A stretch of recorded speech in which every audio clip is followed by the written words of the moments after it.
Amy Gerhardt, and I'm enjoying some of the questions that are coming to me about how I can help you get to know me, and hopefully it creates a space for us to get to know each other a whole lot more when I get to arrive in August.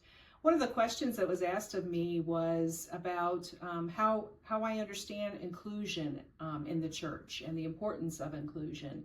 I was so excited when I read your inclusivity statement as a church, because it let me know that you've already been doing important work and having holy conversations and stretching your imagination to what it means to be the body of Christ in this world.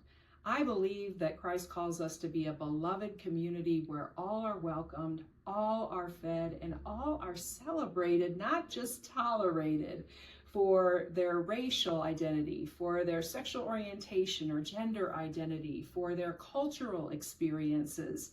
I love being a part of a church that is living into that once and future vision of making sure that we are creating a place, a community, a hospitality space where all feel welcomed, and where all can learn into and lean into what it means to celebrate the diversity of God's good people and all of creation.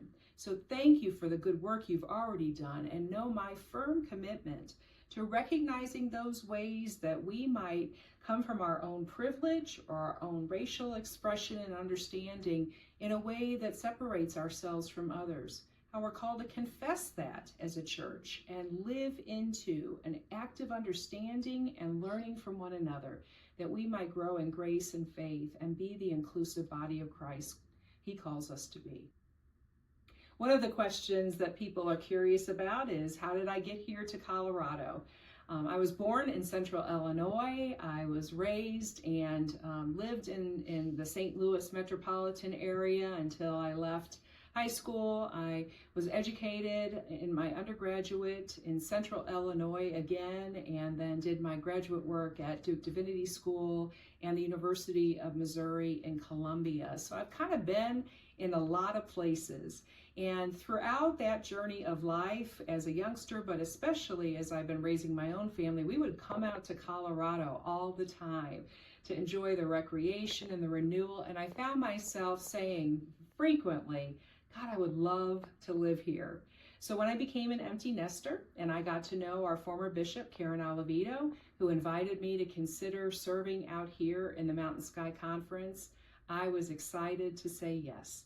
That happened in 2018 when I worked for her in her cabinet in facilitating the uniting of the legacy conferences of Rocky Mountain and Yellowstone conferences. And then I became the lead pastor of Arvada United Methodist Church in 2019, where I've served until now. Another question that we've gotten is, why aren't you coming to Trinity until August? That's because I will be appointed here to Trinity United Methodist Church as of July 1, but I already had planned on leading a tour group of folks on a Wesley Heritage tour to England. That will be about a 10-day tour in July, followed by another week that I'll enjoy London. I know many of you have experienced that part of the world and know how delightful it is. So this is going to be a time of teaching and hosting a tour group from Arvada United Methodist Church with Methodists from around the country. I hope, in fact, that might be something we do together as Trinity United Methodist Church. And then after I get back from that trip, I'll have about a week to get settled in here in the office, and I look forward to worshiping with you on the first Sunday of August. I can't wait. It's going to be a day of celebration, your anniversary Sunday, a day for a new beginning. And I'm so grateful to be asked and called by God and by the church to be a part of this season of our lives together.